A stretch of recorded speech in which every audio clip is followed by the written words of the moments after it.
Breaking the COVID-19 theater silence and making everyone scratch their heads is Christopher Nolan's latest adventure, Tenet.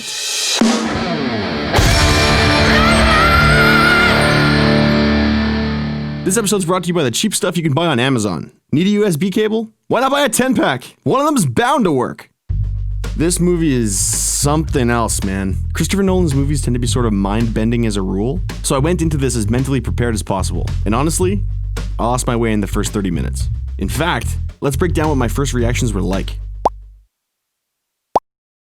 Oh,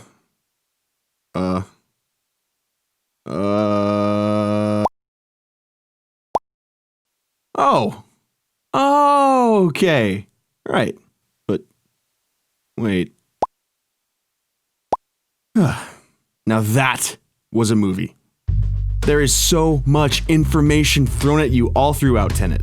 If you miss some of it, maybe a lot of it, no one can blame you. And it kind of causes the rest of the movie to sort of turn into a confusing roller coaster ride, one you don't understand and one you can't remember getting on in the first place. It's not quite like Inception's way of having DiCaprio constantly hand out exposition. There's a lot of exposition in Tenet, but it's different.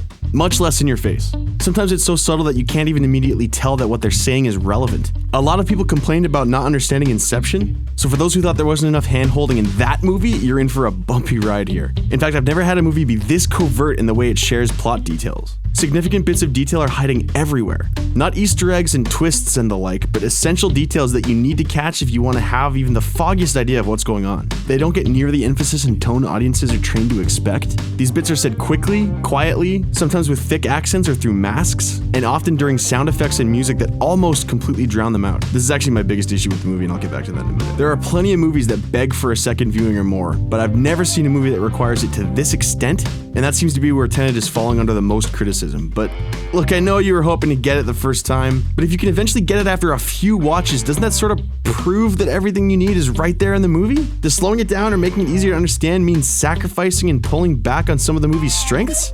Honestly, probably. I mean, I get it. I do.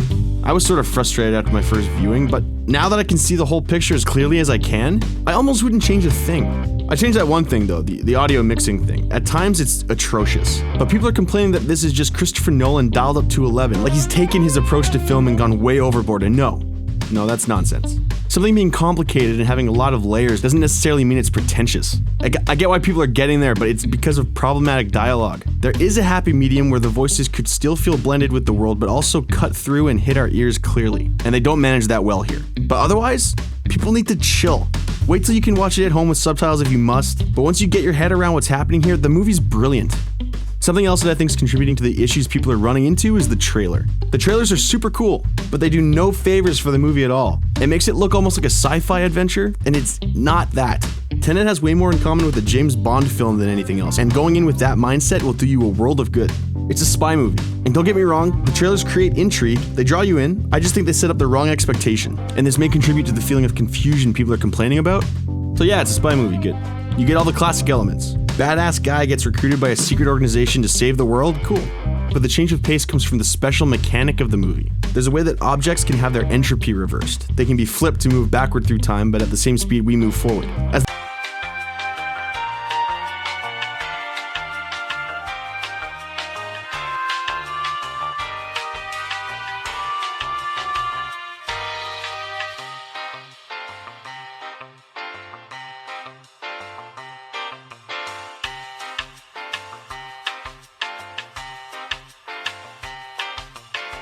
As the trailer shows us, a bullet that's been inverted like this can be caught by a gun instead of fired. It's a lot to get your head around, especially when it affects more than a few things at once. In fact, at one point near the beginning, the movie almost tells the audience directly to just accept it and not try to understand it, which I thought was kind of hilarious, but imagine the insanity added to a spy movie with this. It gives everything an unbelievably fresh feel and shows off some of the most impressive technical work I've ever seen. When some things are moving forward and some things are moving backward, all seamlessly within one shot.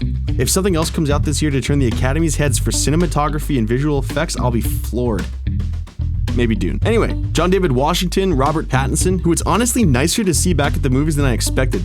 He's so cool, man. I want to be him in this movie. Kenneth Branagh, Aaron Taylor-Johnson, Elizabeth Debicki, and even Michael Caine for a few seconds. All giving killer performances, but for me, Branagh and Debicki and the lightning between their characters drew the most attention. But I can't help but see Gilderoy Lockhart whenever I look at him. And I thought that might cause me some issues, but no. He can play a bad guy with the absolute best of them. And apparently Nolan's gotten a ton of flack for not writing solid female characters, but Debicki's character is actually one of the best performances of the movie. All that said, this isn't unlike Dunkirk in the fact that character isn't really the driving force of the narrative. Could that have been strengthened a bit to bring the movie to greater heights? Maybe, but with everything going on in the movie, would that have been one thing too many? Dunkirk works so well because the conflict of having to somehow get back to England acted as the sort of main character. Likewise, the characters acted as a sort of setting for the conflict.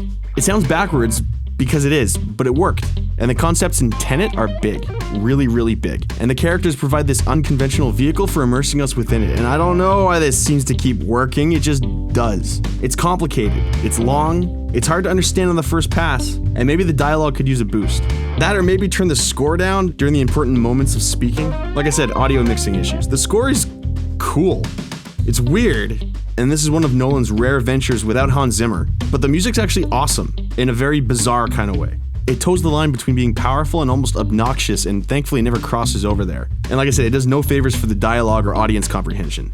It's all there. Everything you need is there. And for a 2.5 hour runtime, I'm amazed at how easy 3 back-to-back trips to the theater were for me. I'm a bad example though. I mean, I'm nuts. But nevertheless, I'm giving this a hearty 3.5 out of 4. One of the boldest and most thoroughly enjoyable trips to the theater I've had in ages, but give yourself some space to get it. I'm not even going to give you prompts on how to challenge me on this one. Hating on Tenet is a pretty popular thing to be doing right now, so fire away. Either way, I love you guys. We'll talk soon.